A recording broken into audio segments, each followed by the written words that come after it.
Sábado Verde, radio y podcast, en la radio pública de la ciudad de Buenos Aires. Esto que viene es muy bueno, es un proyecto que vamos a conocer en lo que sigue, que se llama En esta esquina. Lo desarrollan, ya viene haciéndose en México. Es una organización sin fines de lucro y que lo que pregona es que el desacuerdo no nos convierte en enemigos. Esa premisa vale para México, Ciudad de México, Buenos Aires, Córdoba, vale para Río de Janeiro, para Jerusalén. En todo el mundo se produce lo que nosotros por este lado llamamos grieta, ese desencuentro por lo que sea, por el fútbol, por el cambio climático, por el feminismo, por los eventos históricos. Esta es una iniciativa que viene a proponer un modo diferente de encuentro justamente para las conversaciones. Así que queremos saludar a Ricardo López Cordero, que es una de las dos personas que tuvieron la iniciativa. Ahora nos cuenta de qué va. ¿Qué haces, Ricardo? ¿Cómo te va? Muy buen día. Hola, Sergio. Mucho gusto en saludarte desde el DF, acá en la Ciudad de México. ¿Qué hora es ahí? Son las 6 de la mañana. Oh, te hicimos madrugar. No, qué valiente. Qué valiente, muy agradecidos. No, al revés. Nos contás, Ricardo, cómo es la dinámica, que por supuesto incluye el humor, algo que ahora cuando nos cuentes por ahí también tiene el peso como para salir de esa rigidez que a veces nos pone cualquier tipo de conversación, ¿no? Sí, es una organización apartidista sin fines de lucro que fundamos 3 amigos en el 2018. 3 amigos preocupados porque en 2018 hubo una elección presidencial en México, en ese entonces la más grande de la historia, y lo que veíamos en la televisión, lo que escuchábamos en la radio y sobre todo lo que nos encontrábamos en las redes sociales eran insultos, descalificaciones, como decimos acá, mentadas de madre, y nosotros nos preguntábamos por qué no podemos sentarnos a hablar sobre yo pienso esto, tú piensas esto otro, la mejor solución a este problema es por acá, no, yo creo que es por acá, y decidimos ponerlo en práctica. Entonces, ese año comenzamos a hacer debates públicos en los que hablábamos con personas que respetábamos, con las que no siempre estábamos de acuerdo, activistas, académicos, profesionales, periodistas, políticos, de todo tipo, y nos juntábamos en lugares donde normalmente no había debates públicos, como bares o teatros, clubes de comedia, y alrededor de 1 o 2 cervezas debatíamos y juntos llegábamos a distintas conclusiones, puntos de encuentro, puntos de desacuerdo, y al final no pasa nada si uno tiene una opinión distinta a la del otro, porque como dice nuestro eslogan, el desacuerdo no nos convierte en enemigos. ¿Y cuál es la dinámica? Vos te juntás en un teatro, se junta gente que va a tomar una cerveza, ¿hay un moderador de la conversación, moderadora, es libre? ¿Cuáles son las reglas de esa conversación? Tomamos el formato del debate parlamentario británico, entonces proponemos una moción, por ejemplo, México, hicimos uno sobre el fútbol, ¿no? México va a ganar un mundial de fútbol antes que Estados Unidos, y tenemos 2 personas que están a favor y 2 personas que están en contra, y todos los asistentes pueden votar antes de empezar el debate. Medimos si la mayoría de la casa está a favor, indecisa o en contra, y terminando el debate volvemos a medir el voto y gana quien haya convencido a más personas. Entonces, y si hay un moderador, normalmente soy yo, aunque ahora en pandemia que hemos hecho algunos eventos por internet, hemos también ensayado con otros moderadores y otras personas de distintas latitudes. Acá estamos escuchándote con atención con Cruz Roax también. Ricardo, acá solemos tener, ¿qué tal? Buen día. Buen día. Solemos tener una tendencia a violentarnos muy fácil cuando debatimos. En general el debate suele terminar en una clave más como violenta, digamos, o soberbia, u obstinado. Ese es un tinte que no reconoce fronteras. Allá sucede un poco lo mismo, se da de manera diferente. Imagino que de igual manera en los debates que propician ustedes, ya quien asiste sabe a qué está yendo. Pero ¿cómo es en general el debate político en México? El discurso público en México está muy lastimado. Yo creo que ese es un mal que afecta pues a todo el continente, quizá a todo el mundo. Pero aquí es muy común que los programas de radio, los programas de televisión tengan un debate semanal o una mesa semanal con representantes de los distintos partidos y que acaben pues a gritos, a descalificaciones, tú eres un corrupto, tú eres un asesino, tú eres un tal, y ese es justo el mal que nosotros estamos tratando de combatir. Cuando alguien viene a uno de nuestros eventos es porque respetamos la forma en que piensa, los argumentos que ha hecho en el pasado, incluso cómo es como persona. No invitamos jamás a alguien que vendría nada más a gritar y a insultar y a violentar a los demás, porque creemos que una sociedad democrática necesita la discusión libre de las ideas, pero no tiene por qué caer en el insulto y la violencia verbal. Vos sabés que me hiciste acordar cuando pusiste el ejemplo de lo que sucede con los políticos, que vos sos corrupto, que vos sos esto, que vos lo otro. Me dejaste pensando en el intercambio que conocemos de Joe Biden y Putin, donde Joe Biden lo acusa al presidente ruso y el presidente ruso más o menos que le hace el espejito rebotín, ¿no? Dice, hace falta ser uno para reconocer a otro, le termina diciendo. O sea, de lo que me acusás, eso sos vos, ¿viste? Me causó un poco de gracia. Ahora, parecería que eso se termina convirtiendo medio en un callejón sin salida, y un poco lo que me pregunto es, en los modelos que inspiran ustedes allá en México para debatir de otro modo, para intercambiar de otra forma, yo me imagino que quienes asisten van con voluntad de hacerlo diferente. ¿Qué tanto caen en la vieja usanza del intercambio? ¿Qué tanto aparece la buena voluntad y después terminamos yendo a las formas conocidas o establecidas? ¿Pasa eso de caer en la trampa? Casi nunca nos ha pasado. Creo que tiene algo que ver con que pues antes de la pandemia lo hacíamos siempre en físico, en lugares donde podíamos estar sentados, y creo que es muy difícil insultar a alguien o gritarle a alguien que está sentado junto a ti, y sobre todo a alguien con quien quizá te tomaste una cerveza antes de empezar, o que saludaste. Casi siempre la gente que iba llevaba a su esposo o a sus hijos y tal, y entonces de pronto cuando nos conocemos como personas, y no como la foto del Twitter o una voz ahí que sale de la radio, es mucho más difícil insultar. Uno de los mejores ejemplos es que hicimos un debate sobre agricultura y el uso de transgénicos en la agricultura, y acabaron un capicultor, un agricultor de café que hace café orgánico muy bueno, acabó invitando al presidente de la Cámara de los Industriales Transgénicos a su rancho, a que conocieran la forma en que trabajaban.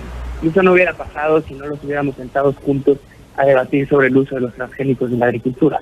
Te escuchaba describir, bueno, por un lado el diálogo tiene que ver con las condiciones y el clima, por esto que vos decís, si estás sentado hay una condición determinada que hace que no te vayas a pelear con el de al lado, como lo explicabas, pero me quedé pensando en este discurso público lastimado que aparece con registros en diferentes países, y a mí me parece que con mucha claridad podemos ver que ahí hay una directa responsabilidad de comunicadores, periodistas y medios de comunicación que en vez de tener moderadores de esa conversación, hay gente que en realidad lo que está haciendo es fomentar la pelea con esta idea un poco antigua de que te da rating si hay gente que se está peleando. Es casi medio barbárico eso, ¿no?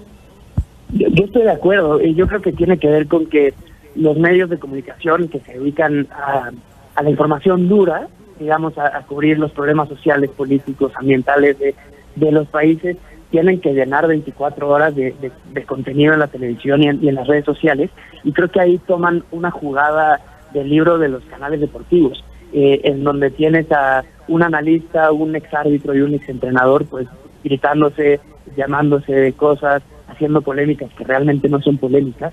Sí. Y un poco creo que los medios, acá en México pasa todo el rato, tenemos siempre en los programas de televisión, en los programas de radio, en los foros de internet, un vocero de X partido, un vocero de otro partido, y parece que están haciendo como la rutina prearmada del pleito nada más por los clics. Sí, y es otro muy buen ejemplo el que acabas de dar, que más no siempre es mejor. Es más, generalmente cuando te va a la escala, lo que estás describiendo es las 24 horas de los canales de televisión. Tienen que llenar espacio. Es un claro ejemplo de que más no es mejor. Si tuviésemos por ahí 10 horas, 12 horas de programación, por ahí los contenidos se ajustarían más a lo que necesitamos, porque la verdad es que esto no es una cuestión de que ahora los medios de comunicación entretienen. Los medios de comunicación han pasado a ser imprescindibles en este tiempo que necesitamos transitar hacia hacia ese nuevo paradigma, el nuevo modo de ver las cosas y todo por hacer por delante. Hay que asociarse a las comunidades, me da la impresión, que nos hagan pensar. Pero volviendo al proyecto de ustedes y dejando un poco los medios de comunicación, pareciera que va por ahí la cosa. ¿Cuál es la respuesta de las personas? ¿Qué se dice o qué se habla de este proyecto que se llama En esta esquina? ¿Aparece en la agenda pública? Digamos, ¿son conocidos en México? Bueno, somos conocidos en el sector, digamos, en el que nos gusta estar, ¿no? En el de la gente que se puede tomar el tiempo de escuchar en nuestro podcast o ver en nuestras redes sociales 1 hora de un debate en vez de 3 minutos de un clip de X o Y programa de televisión. Ahora, lo que hemos hecho y lo que nos ha ayudado un poco a crecer como parte de la opinión pública es que nos hemos dedicado a invitar a personas muy conocidas, muy respetadas en sus ámbitos.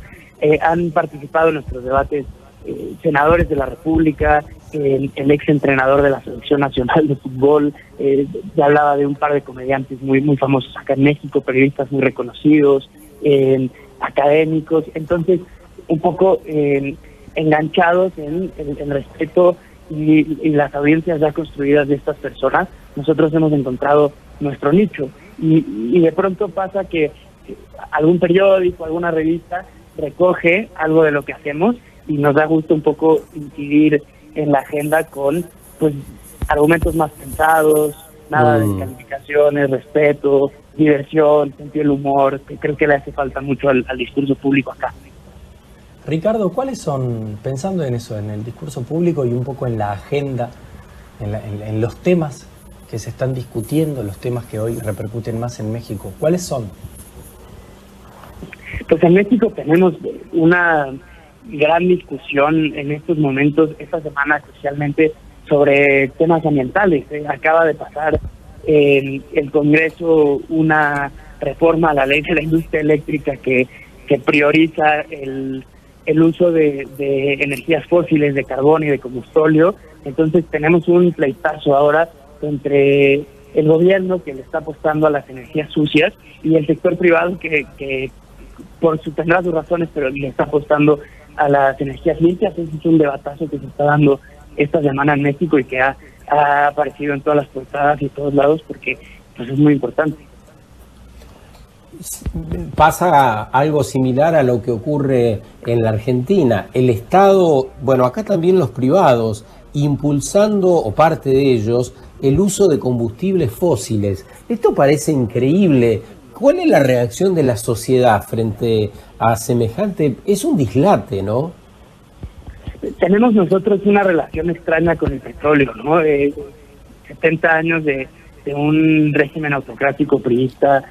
Nos enseñaron casi que el petróleo era el derecho de nacimiento de los mexicanos y que si alguien se llevaba nuestro petróleo, todo iba a caerse en pedazos. Y ahora creo que hay una división no tanto entre ecologistas contra privados o petrolíferos contra energías renovables, sino que más bien está alineada la discusión entre si estás de acuerdo con el gobierno, crees que la reforma es correcta, si estás en desacuerdo con el gobierno, crees que la reforma es incorrecta, pero es interesante, aquí el tema energético es fundamental para la construcción de la identidad del mexicano. Claro, eso pasa acá también con muchas actividades, con el agro, por ejemplo, con el cultivo de la soja, con que hay que tener vacas, pero eso constituye, te escuchaba y pensaba, de algún modo un desprecio por las iniciativas de diferentes colectivos, ciudadanos, un desprecio por la diversidad también a esta altura. Pensar que el país se salva exclusivamente con una sola actividad porque en alguna época nos fue más o menos bien. Y el mundo cambió 100% en el medio. Pareciera que eso no se alcanza a ver. Yo insisto, en esta conversación pública formal, alentada por los medios tradicionales. Estamos hablando con Ricardo López Cordero, que es uno de los fundadores de En esta esquina, que propician diálogos que promuevan la civilidad, los argumentos y el sentido del humor en el discurso público.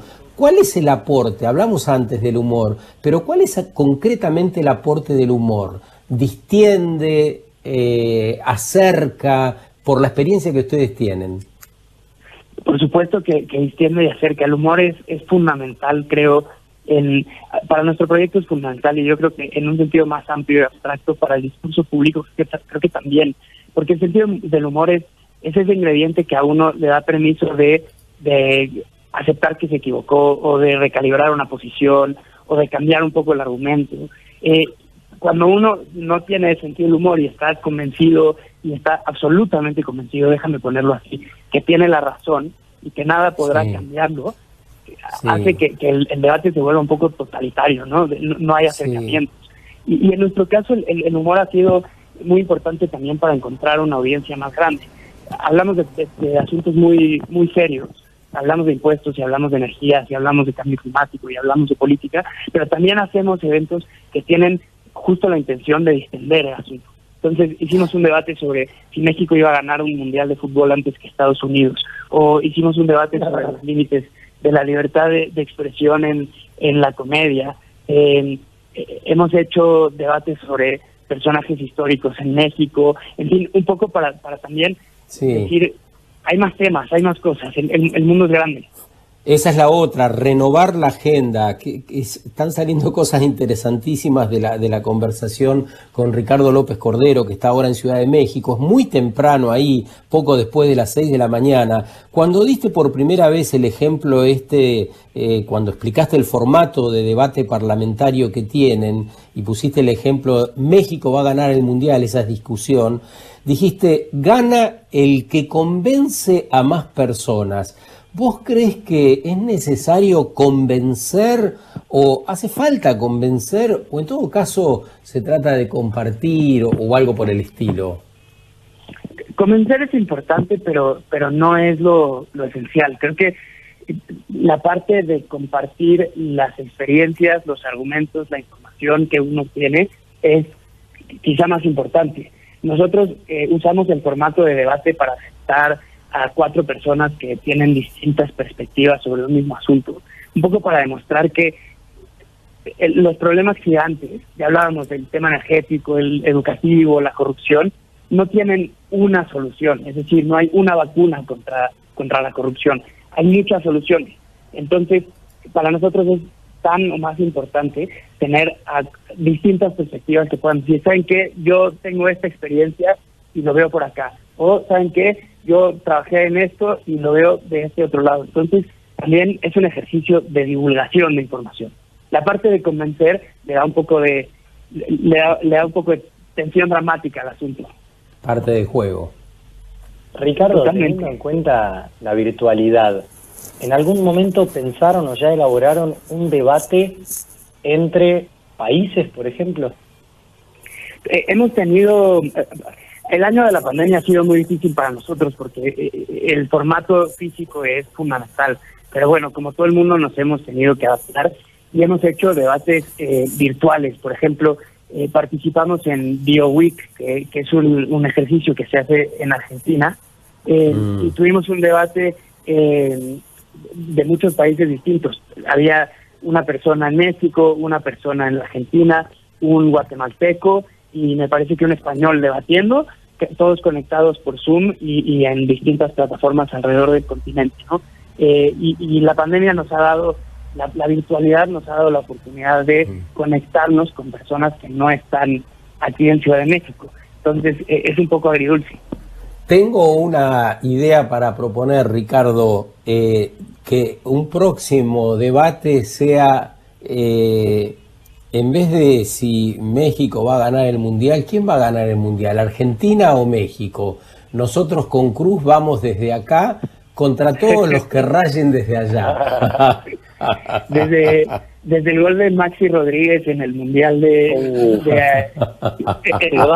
que ya no podemos sentarnos a hablar. Vamos a terminar como los medios tradicionales. Es muy temprano para recordar esos terribles momentos de la historia nacional. Ricardo, muchas gracias por lo que hacen. La verdad que es una experiencia digna de replicar, es interesante. Acá en Buenos Aires se hace el Green Drinks, que es conversaciones verdes, sería tomando algo, ¿no? Se hace de vez en cuando, también sobre temáticas, en realidad todas tienen directa relación con la sustentabilidad, por lo tanto también ahí la apertura es interesante. Son nuevas formas de diálogo frente a esos modelos que ya fracasaron, ya la ciudadanía no encuentra aporte ninguno cuando encuentra en la tele o en la radio gente a los gritos. Así que bienvenido sea el modelo de En esta esquina. Un gran abrazo. Mil gracias y un abrazo hasta allá. Gracias, chao. Ricardo López Cordero, fundador de En esta esquina desde Ciudad de México a esta hora. Sábado Verde, radio y podcast en la radio pública de la Ciudad de Buenos Aires.